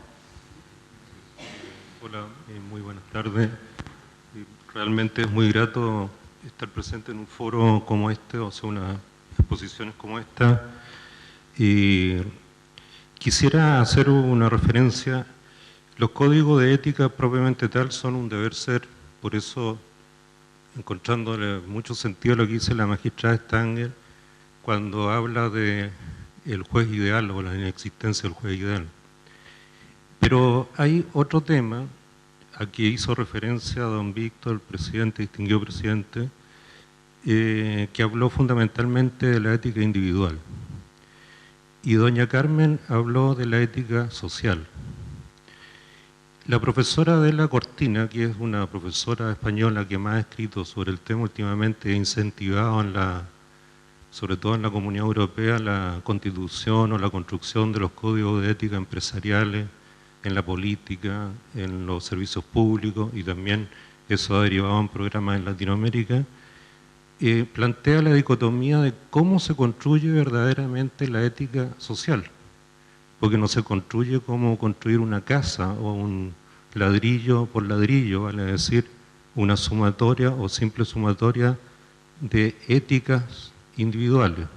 Entonces, planteo la pregunta, no sé, a doña Carmen o a usted, distinguido presidente, a su juicio, ¿cómo se construye la ética social?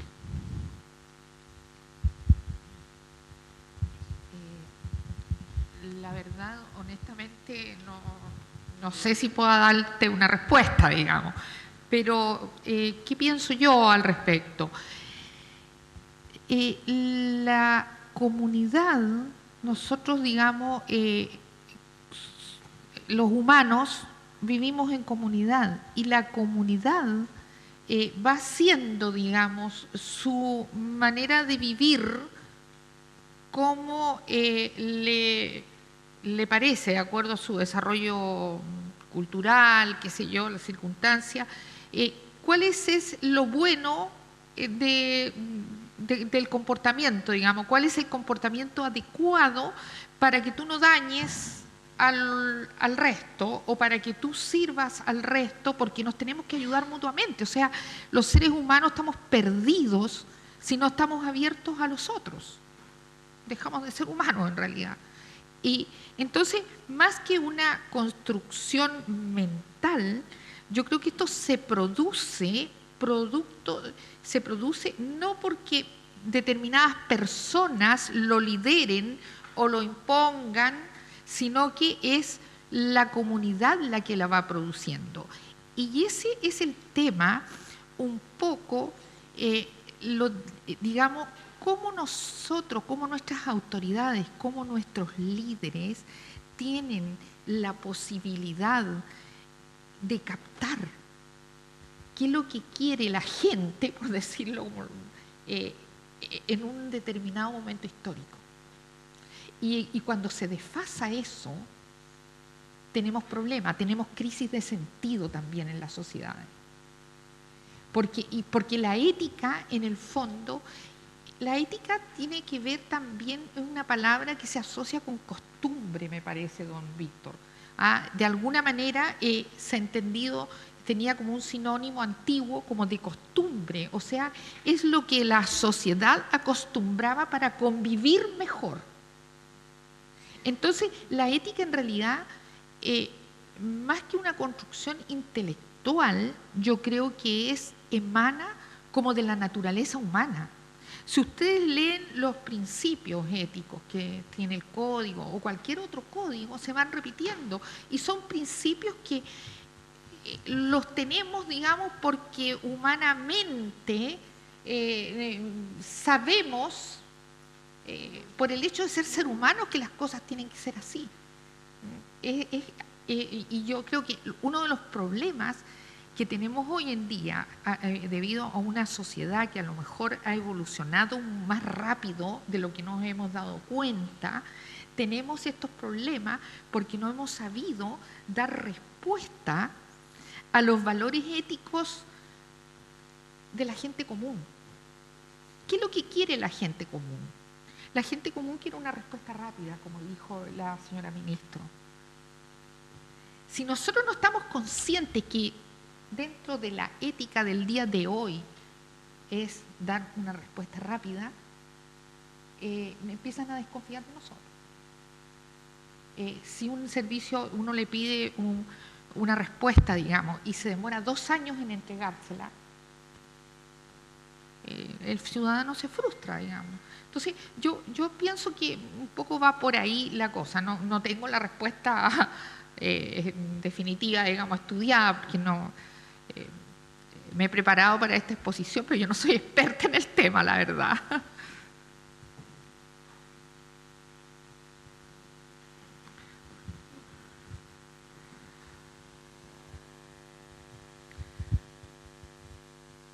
Buenas tardes. Muchas gracias por todos los aportes. La verdad es que yo no sé si se pusieron previamente de acuerdo, pero resultó tan armonioso la manera como cada uno fue exponiendo y aportando, como lo ha destacado don Alfredo.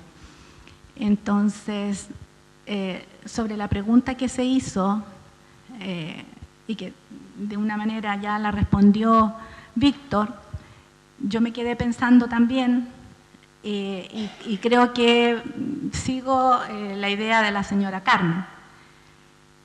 Hemos sido eficientes como sociedad en dar a conocer a las personas los derechos. Hemos sido eficientes y como Poder Judicial hemos aportado mucho a través de nuestras propias sentencias, a través de la divulgación de las convenciones internacionales, a través de esta nueva participación que tiene el Poder Judicial en la comunidad, comprometiéndose con la comunicación y con otro trato con los medios de difusión, por ejemplo, un trato más transparente. Y esta conectividad nuestra nos ha permitido hacer esa tarea. Pero no hemos sido tan eficientes en la parte del ejercicio de los derechos. Entonces, siento que cambió el micrófono, pero quizás puedo subir la voz y se me escuche. Entonces, tenemos una sociedad en la que ha aparecido una serie de sujetos individuales y colectivos que, en conocimiento de sus derechos, los están ejerciendo de una manera multitudinaria, colectiva. Por ejemplo, este tema de género, los derechos de la mujer, ¿no es cierto?, nos lleva a mujeres en la calle protestando masivamente, pero también ejerciendo sus derechos en tribunales. Y no tenemos respuestas tan eficientes. No tenemos las respuestas para las personas que están protestando masivamente en la calle, que son verdaderamente revoluciones culturales. Pero eso es ejercicio de derechos.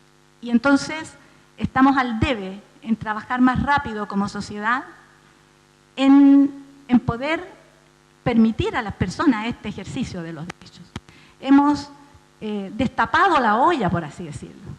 Estábamos un poco tranquilos y un poco autocomplacientes con la sociedad que teníamos yo me acuerdo de grandes cambios que se están produciendo en la sociedad desde más o menos el año 60 en adelante, que tiene que ver con mi preparación y mi ingreso a la universidad, y de allí en adelante me tocaron todas las revoluciones universitarias, etc. Y creo que tiene que ver con eso. Teníamos una sociedad complaciente, pero teníamos sujetos de derecho ocultos: las mujeres, los niños, los discapacitados, los inmigrantes, todos estos nuevos sujetos que aparecen hoy día y que tienen un reclamo muy legítimo, porque tienen un reclamo que está respaldado por leyes, y no cualquier ley, están respaldados por leyes aprobadas internacionalmente. Y creo que el camino por el que tenemos que transitar para dar esas respuestas es el camino de lo que se está haciendo hoy día. Y tenemos que masificarlo.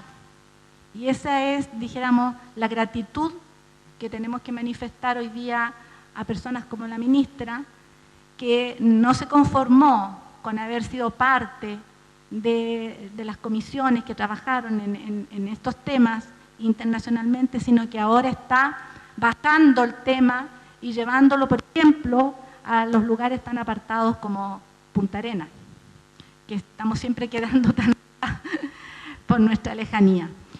Y es esa la tarea, es decir, desde todos los ámbitos tenemos que seguir trabajando en esto, porque no podemos permitir que esta revolución cultural se transforme en una revolución violenta y con armas. Y de allí que los jueces, con conciencia también de la urgencia que hay en hacer este cambio, puedan en sus sentencias y en sus motivaciones ir introduciendo otros temas y evolucionando rápido. Pero aquello de jueces activistas ha sido un apellido que nos han agregado y que en realidad no lo merecemos como activistas, con el sentido que se le pretende dar a la palabra activista. Es otra cosa lo que está sucediendo en esa motivación de esas sentencias. Y quizás lo que falta es irle dando la conexión con el valor ético que está detrás. Gracias, ministra. ¿Alguna otra pregunta, comentario, reflexión? Allá.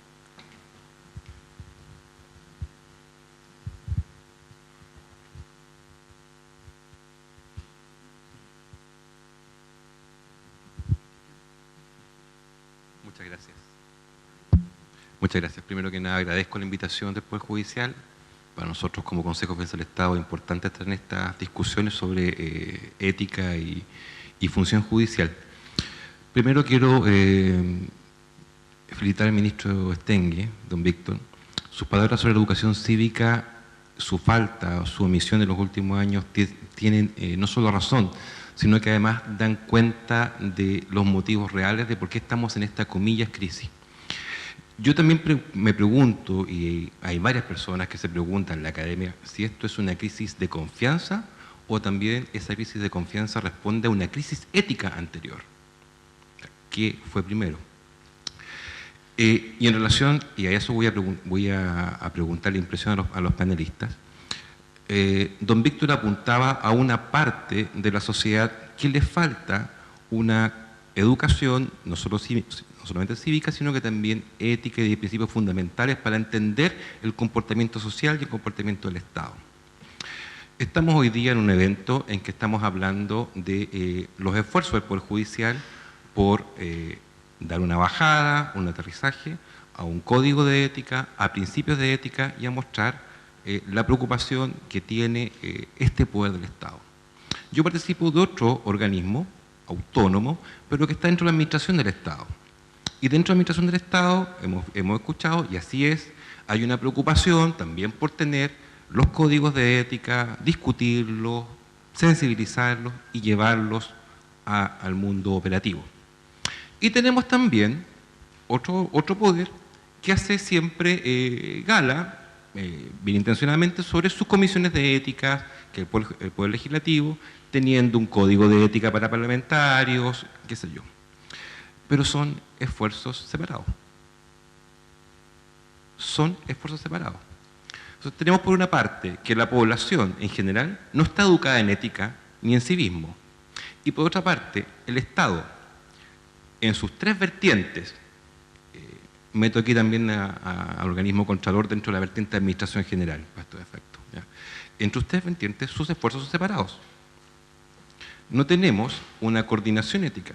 Los principios que tiene el acta del año 2007 de probidad, integridad, son exigibles a todos los funcionarios públicos. No difieren, incluso en algunas descripciones, de lo que habla el Estatuto Administrativo respecto a la administración pública. Sin embargo, nuestros esfuerzos son separados. No hay un organismo aglutinador de este control ético, como por ejemplo funciona en las sociedades que tienen ombudsman, que a través de los derechos de los ciudadanos generan, porque no son obligatorios, principios rectores a todos los organismos del Estado.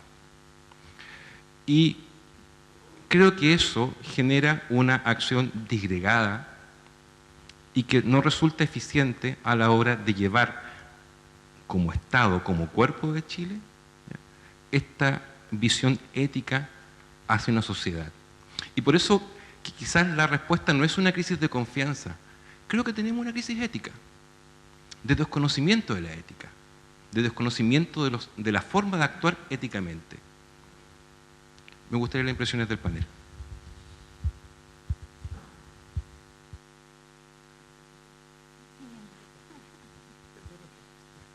Bueno, yo les voy a contar una infidencia. Una infidencia. Que en el discurso, porque este fue un discurso, no fue una presentación la que hice yo, tenía un párrafo que está dedicado a Sócrates. Está dedicado a Sócrates. Entonces consideré, dije yo, esto va a ser muy largo, entonces ya, no, lo vamos a sacar. Aparte también que la gente sabe mucho, es decir, no sabe mucho, pero por último, tiene algún tipo de conocimiento de Sócrates. Y para mí, ¿no es cierto?, desde el punto de vista ético, el conocimiento de Sócrates es trascendental. Es trascendental. Porque Sócrates fue el primero, ¿no es cierto?, que se preocupó porque los hombres, hace ya 2500 años, porque los hombres, ¿no es cierto?, a través de su racionalidad, a través de la razón, encontrarán, ¿no es cierto?, el bien, los valores. Entonces, por eso que él, a través de su método, la mayéutica, ¿no es cierto?, él preguntaba sobre algún tipo de valor, por ejemplo, sobre la justicia, preguntaba, mire, ¿qué es lo que es lo justo?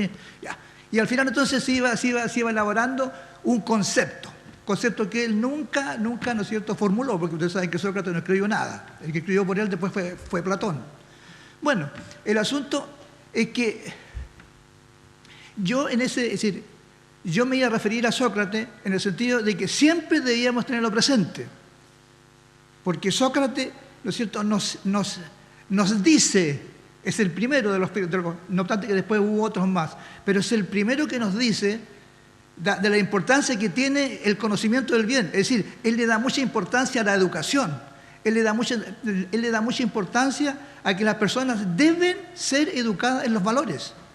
Es decir, y se dedicó toda su vida exclusivamente a eso, a que las personas pensaran, buscaran la verdad desde el punto de vista valórico a través del razonamiento, porque esa es la gran importancia que tiene la ética y que se diferencia, ¿no es cierto?, de otras instituciones que también, ¿no es cierto?, nos entregan normas morales, como es, por ejemplo, en el caso de la religión, que también nos dicen cómo debemos comportarnos.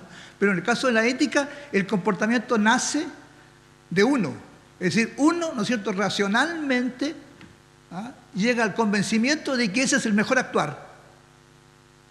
En cambio, en el caso de la religión, ¿no es cierto?, hay alguien que le está diciendo a uno, mire, usted tiene que actuar de esta manera.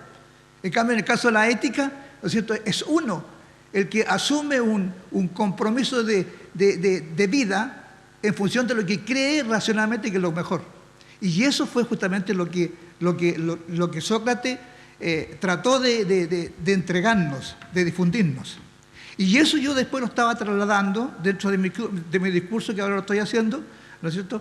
Eso yo lo estaba trasladando de que todos debíamos tener presente, ¿no es cierto?, la enseñanza de Sócrates, de manera tal entonces de que siempre estuviesen presente la enseñanza de los valores desde la escuela, ¿cierto?, en los jóvenes, y que había que entregar, ¿no es cierto?, esta enseñanza, estos conocimientos fundamentalmente en los niños y en los jóvenes, porque en la medida en que yo formo a un niño y a un joven desde el punto de vista valórico, con principios y con una ética del deber ser propia, racional, entonces después, con el tiempo, no va a ser necesario, ¿no es cierto?, andar con los códigos de ética. ¿Por qué? Porque la persona sabe muy bien cómo debe ser su comportamiento, ya sea desde el punto de vista funcionario, ya sea desde el punto de vista de ser padre, ya sea desde el punto de vista de ser cónyuge. ¿No es cierto? ¿Por qué? Porque la ética, ¿no es cierto?, desde el momento en que lo forma, desde el momento en que la persona aprende para sí todo lo bueno, entonces va a tener siempre un comportamiento y se va a enfrentar a la vida con sus valores, tal como lo decía yo en el discurso. Yo me voy a enfrentar entonces a la vida con lo que tengo, con lo que me formé, con lo que adquirí, ¿no es cierto? Y frente a eso hay, ¿no es cierto?, al menos en nuestro país no hay una política de Estado. Es decir, ¿por qué? Porque la ética y la moral, ¿no es cierto?, que la moral que se enseñaba hace 50 años, ¿no es cierto?, en las escuelas primarias, ¿no es cierto?, hoy día no se enseña. Entonces, ¿por qué? Y en esos tiempos, ¿no es cierto?, habían todo este tipo de cosas, porque todos estos encuentros nos llevan a la reflexión, de por qué tengo que hacerlo, pero a una reflexión desde el punto de vista racional. Así que, lo siento, ya redondeando un poco la idea, yo creo que todo al final se traduce en la educación, en el conocimiento, que es justamente lo que Sócrates nos decía, y que después, ¿no es cierto?, lógicamente se ha ido perdiendo con el transcurso de los tiempos. Bueno, con esta última reflexión agradecemos vuestra presencia, en particular de la ministra Rosa María Maggi, por venir a divulgar el Código Iberoamericano de Ética Judicial a nuestra región, y también la presencia de todos ustedes como dueños de casa. La Ilustrísima Corte de Apelaciones de Punta Arenas les da las gracias y los invita a compartir un coffee break en el hall de entrada del recinto.